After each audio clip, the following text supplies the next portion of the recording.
वो नियम क्या है क्या नहीं है वो आपने सभी ने पढ़ा है। सवर्ण क्या है, सवर्ण की कैटेगरी में कौन कौन आते हैं, सेंटर में जनरल कैटेगरी में कौन कौन आते हैं, या जो क्रीमी लेयर है उसमें ओबीसी में कौन कौन आते हैं, जो इसका नियम का प्रमुख दंश झेलेंगे, ये जो एक्ट है इसका प्रमुख दंश झेलेंगे। वो अपना पता लगा लेना कि हम सेंटर में हमें जनरल कैटेगरी में आते हैं या सेंटर में हमें आरक्षण मिला हुआ है कि नहीं है, किस कैटेगरी में आते हैं, वो अपना अपना देख लेना कि भैया जनरल कैटेगरी में कौन आता है। मैं इस नियम के जो दुष्प्रभाव हो सकते हैं, जो दुष्प्रभाव होंगे, मैं उन दुष्प्रभावों की बात बता रहा हूं कि बुरे से बुरा क्या हो सकता है और आपको क्यों सतर्क होने की आवश्यकता है। सबसे बड़ा खतरा जो है इसमें वो आपकी बेटियों के लिए है। आपके घर में अगर कोई महिला है, बेटी है, जिसे आप पढ़ाना चाहते हैं, उच्च शिक्षा के लिए भेजना चाहते हैं, उसके लिए आपको अंकिता भंडारी केस याद होगा। अंकिता भंडारी से सर्विस मांगी गई थी। अब ये सर्विस क्या होती है ये आपको पता है? मतलब उससे कहा गया था कि तू आज रात को मेरे बिस्तर पर सोएगी। अगर उसने सर्विस नहीं दी तो फिर उसकी हत्या कर दी गई। काफी चर्चित केस रहा पूरे देश भर में। अब ऐसी ही सर्विस जब आपकी बेटी अगर पढ़ने जाती है किसी कॉलेज में, किसी बड़ी यूनिवर्सिटी में, तो ऐसी ही सर्विस उससे मांगी जा सकती है। उससे कहा जा सकता है कि आज रात को तुझे मेरे बिस्तर पर आना है, और अगर वो नहीं जाती है तो कोई गुपचुप तरीके से उसकी शिकायत दर्ज करा देगा कि उसने उसके साथ गलत व्यवहार किया है। अब ये शिकायत कौन दर्ज कराएगा? भाई जिज्ञासा तो होगी ना। अगर आप एक माता पिता हैं तो आप ये सोचेंगे कि भाई मेरी बेटी के खिलाफ अगर शिकायत दर्ज कराई है तो आखिर किसने कराई है। आपको ये भी जानने का अधिकार नहीं होगा कि वो शिकायत किसने दर्ज कराई। तो अब ऐसी स्थिति में जनरल कैटेगरी से आने वाली आपकी बेटी के पास या आपकी पत्नी के पास या आपकी बहन के पास क्या विकल्प रह जाएगा? उसके पास 3 विकल्प रह जाएंगे। पहला विकल्प ये रह जाएगा कि या तो वो 2 साल की डिग्री, 3 साल की डिग्री, 4 साल की डिग्री, 5 साल की डिग्री, जितने भी वर्ष की डिग्री है, उस डिग्री में वो जिसने कहा है, जिसने डिमांड करी है, उसकी डिमांड पूरी करे, यानी हर रात किसी का बिस्तर गर्म करे। अगर ऐसा नहीं होता है तो उस बेटी के पास दूसरे क्या विकल्प रह जाएगा? दूसरा विकल्प उसके पास ये रह जाएगा कि वो अपनी पढ़ाई लिखाई छोड़े और वापस घर को आ जाए, अपने आत्मसम्मान की, अपनी इज्जत की, अपने तन की रक्षा करे। तीसरा विकल्प उसके पास ये रह जाएगा कि वो आत्महत्या कर ले, वो मर जाए। और ये मैं नहीं कह रहा, ये हिंदू हृदय सम्राट भगवान श्री राम के अनन्य भक्त जो धर्म की बात करते हैं, जो अपने आप को ईश्वर का अवतार बताते हैं, वो नरेंद्र मोदी जी इस बात को कहते हैं। इस बात को इंजीनियर तपन शर्मा नहीं कहता भरतपुर की धरती से।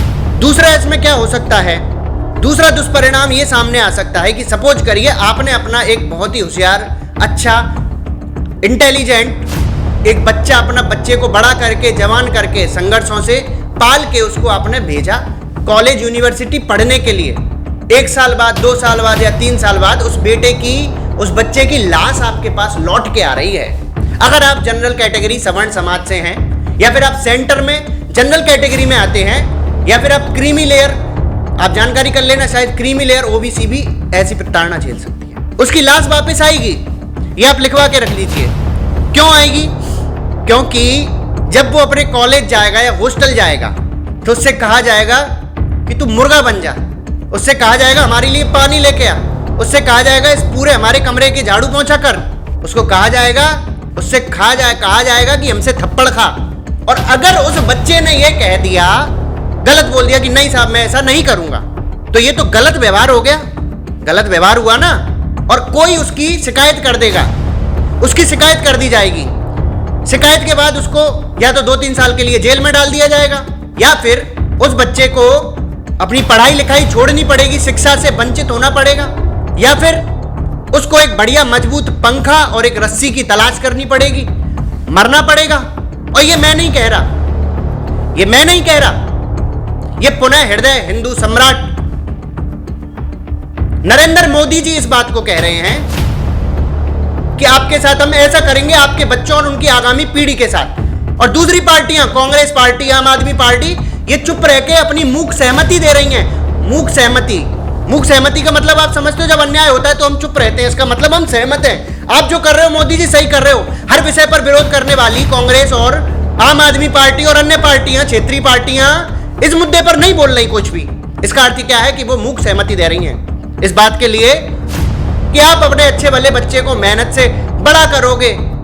छोटी छोटी अगर चोट भी लग जाए तो माता पिता का दिल दुख जाता है, दिल धड़कन तेज हो जाती है। वो बच्चे को बड़े संघर्ष के बाद जब अपना गहना बेच के, अपना प्लॉट बेच के, अपना पेट काट के, पहली बात तो उसका नंबर ही नहीं आएगा कॉलेज में, है ना। अगर आ गया, उसने पेपर क्वालिफाई कर लिया, तो उस बच्चे की लाश वापस आएगी लौट कर। लेकिन सवाल यह भी है कि उस लड़के की, उस आपके बच्चे की, उसकी शिकायत कौन करेगा? भाई आपको सपोज करो आपके बेटे की लाश आ जाती है, कॉलेज पढ़ने में भेजा, मोदी जी ने नियम बनाया, सवर्णों के बच्चों की लाश लौट लौट के आएगी। बच्चे की लाश आती है तो आप कोर्ट में जाते हो, आप ये जानना चाहोगे कि आखिर मेरे बच्चे की शिकायत किसने करी। आपको ये जानने का अधिकार नहीं है। ये मैं नहीं कह रहा, ये मोदी जी कह रहे हैं। तीसरा ये होगा कि आपके बच्चे जो अभी तक तो बहुत से जिनका कॉलेज हो गया और जो तैयारी कर रहे हैं, कॉलेज वॉलेज हो गया, अब ऐसे भी तो हैं जो तैयारी कर रहे हैं। अब आपकी बच्ची टीचिंग की तैयारी कर रही है और वो कॉलेज में प्रोफेसर बन जाती है कॉलेज में, और वो देखने में थोड़ी बहुत सुंदर है, अच्छी है।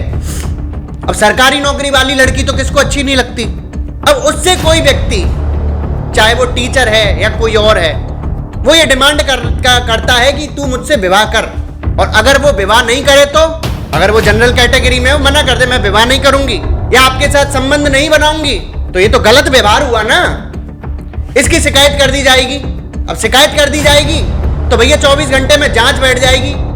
या तो नौकरी को छोड़ो, या फिर बिस्तर गर्म करो, या विवाह करो, या फिर आत्महत्या करो। लेकिन ये काम ये कहेगा कौन उससे, ये शिकायत करेगा कौन उसकी, जिसकी वजह से उसकी नौकरी चली जाएगी? ये जानने का आपको अधिकार ही नहीं है। ये मैं नहीं कह रहा, मोदी जी कह रहे हैं। पुनः देश में एक कानून है कि किसी भी महिला को आप ज्यादा समय तक टकटकी लगाकर देख नहीं सकते, घूर नहीं सकते, कमेंट पास नहीं कर सकते, अन्यथा जेल हो जाती है। ये कानून है हमारे देश का एक।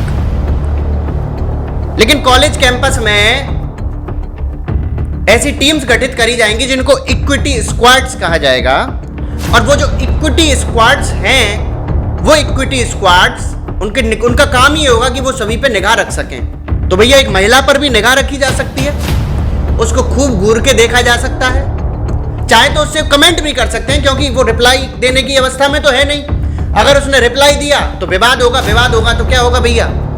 गलत व्यवहार होगा, और गलत व्यवहार होगा तो शिकायत होगी, और शिकायत होगा तो क्या होगा? पुनः अर्थात कोई आपको देखता रहे, घूरता रहे, चाहे कमेंट करता रहे, आपको अपना सिर झुकाकर ही चलना है। एक कंडीशन और आ सकती है, आप एक टीचर हैं, टीचर एक गरिमामयी पोस्ट होती है, विद्यार्थियों से प्रेम भी करते हैं, अपना अधिकार भी समझते हैं।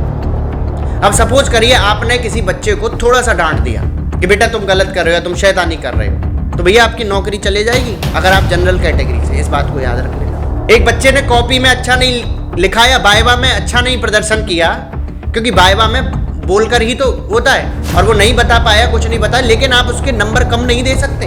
अगर इंटरव्यू में या किसी भी चीज़ में उसके कम नंबर आपने दे दिए, चाहे वो लायक हो या नहीं हो, आपको उसे पूरे नंबर देने हैं। अपनी गरिमा, अपने आत्मसम्मान को साइड में रखना है। अगर नहीं तो फिर क्या? नहीं तो शिकायत हो जाएगी। शिकायत कौन करेगा ये जानने का आपको अधिकार नहीं है, लेकिन आपकी नौकरी चली जाएगी, ये तय है। और क्या हो सकता है? ऐसा भी हो सकता है कि आप अच्छे व्यक्ति हों, आप अपने बेटे बेटी को बोलें कि बेटा तू किसी से मतलब ही मत रखना, तू तो अपने जाना, क्लासरूम में बैठना और अपने पढ़ाई करना, और आप समझा पढ़ा के भेजें। अभी आप यही सोच रहे हैं कि हम तो अपने बच्चा समझा पढ़ा के भेजेंगे और ऐसी कोई दिक्कत आएगी नहीं। ज़्यादातर सवर्ण समाज जो है वो इसी चीज़ को सोचने लग रहा है। लेकिन मैं आपको एक चीज़ बताऊं, बिना किसी कारण के भी अगर कोई शिकायत कर दे तो पहली बात तो आपको ये नहीं पता चलेगा कि शिकायत किसने करी, दूसरी बात वो सिद्ध नहीं हो पाएगी, तीसरी बात यह है कि एक माता पिता के तौर पर आप भी ये सोचेंगे कि बच्चा वहाँ पर पढ़ाई करने गया है, कि इन फपूदों में पढ़ने गया है, इसलिए आप भी क्या करेंगे? आप सेटलमेंट करेंगे। भाई 10-20 हज़ार, 50 हज़ार, 1 लाख, 2 लाख, 5 लाख तू पकड़, बच्चे की पढ़ाई में करोड़ों रुपया हमारा लगा पड़ा है, तो 10-20 लाख तू भी रख ले। अर्थात ये ब्लैकमेलिंग का पूरा नेक्सस बन सकता है, और ऐसा होगा। अब एक इक्विटी कमेटी बनाई जाएगी। इक्विटी कमेटी आप समझ रहे हैं, उसमें बाहर का आदमी भी रखा जाएगा, बाहर का व्यक्ति भी रखने का प्रावधान है। तो अगर आप ये सोचते हैं कि सब कॉलेज ही हमारा है, वीसी हैं, जो वाइस चांसलर हैं वो हमारे पहचान के हैं, तो वो भी आपको नहीं बचा पाएंगे। एक चीज़ ध्यान रखो, जो वीसी हैं, जो वाइस चांसलर हैं, या जो कोई टीचर है, वो सभी इसके दायरे में आते हैं। वीसी भी आता है खुद, जबकि वो उसका मेंबर है। अगर वो भी करता है तो उसके खिलाफ केवल एक शिकायत ऑनलाइन पोस्ट करनी है, और ये नहीं बताएगा कोई कि वो किसने करी, गुप्त रूप से हो जाएगी, आपको जानने का भी अधिकार नहीं, एक झटके में 20 ही गायब हो जाएगा। तो ये जो बड़ी बड़े जो लोग हैं, ये जो बड़े बड़े संस्थान के जो अध्यक्ष हैं, वो लोग भी डर के रहेंगे। तो आप अगर ये सोचें कि वो बचा लेगा, ये बचा लेगा, कुछ नहीं है, पूरी तरह से कुआ है, पूरी तरह से खाई है। एक जो इसका दुष्परिणाम होगा कि एक टाइम पे रैगिंग बहुत चलती थी, बच्चे आत्महत्या कर लिया करते थे, पिछले कुछ वर्षों में उस रैगिंग के ऊपर लगाम लग गया है और अब ये पुनः शुरू हो जाएगा। लेकिन कौन किसकी रैगिंग लेगा, ये इस एक्ट में बिल्कुल स्वतः सिद्ध है कि कौन किसकी रैगिंग लेने का अधिकारी है। जो इक्विटी स्क्वाड्स बनाए जाएंगे उनको इतनी पावर दी जाएगी, क्योंकि वो घूमते रहेंगे, वो किसी को भी रोक के उसका रैगिंग ले सकते हैं, और वो लेंगे, क्योंकि अगर उसने शिकायत कर दी उस चीज़ की, रैगिंग की, तो फिर शिकायत तो उसकी भी होगी, आप समझ रहे हैं। और इसमें एक चीज़ और बता दूं आपको, ये मैंने एक्ट पढ़ा है पूरा, तो मैं बता दूं, कुछ लोग ये कह रहे हैं कि नहीं साहब जनरल, अरे इसके लपेटे में सभी आएंगे, सभी आएंगे। अभी तो मैं इसकी परतें खोलूंगा आपके सामने, आप फॉलो करके रखना। मैं आपको बताऊंगा कि SC ST के लिए कितना खतरनाक है ये, और ये OBC के लिए कितना खतरनाक होगा।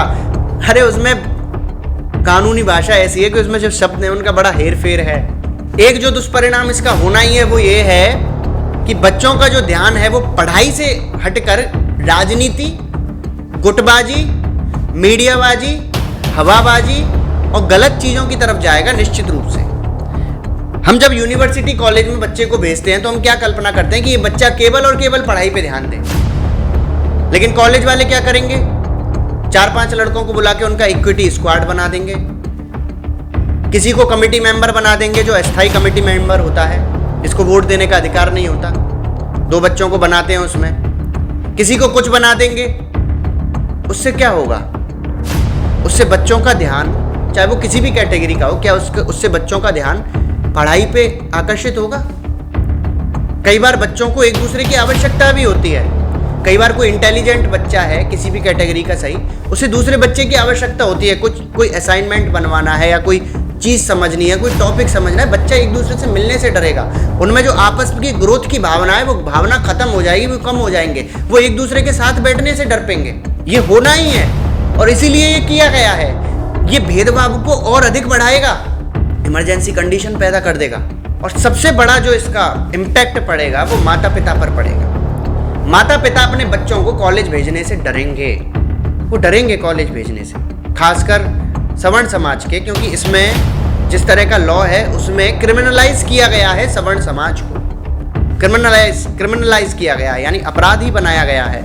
ये कहा गया है कि ये जो 3 कैटेगरीज हैं, ये भी हमारे भाई ही हैं, हालांकि ये जो 3 कैटेगरीज हैं, इन 3 कैटेगरीज पे तो अत्याचार होगा, तो फिर कौन करेगा अत्याचार, निश्चित रूप से जो बचा वही करेगा। जो 20% 18% टोटल जनसंख्या होती है कॉलेजेस में, माता पिता जब बच्चों को भेजने से डरेंगे तो क्या होगा, शिक्षा से वंचित होंगे। तो क्या करना चाहिए आपको और हमें क्या करना चाहिए, ज़्यादा कुछ मत करो।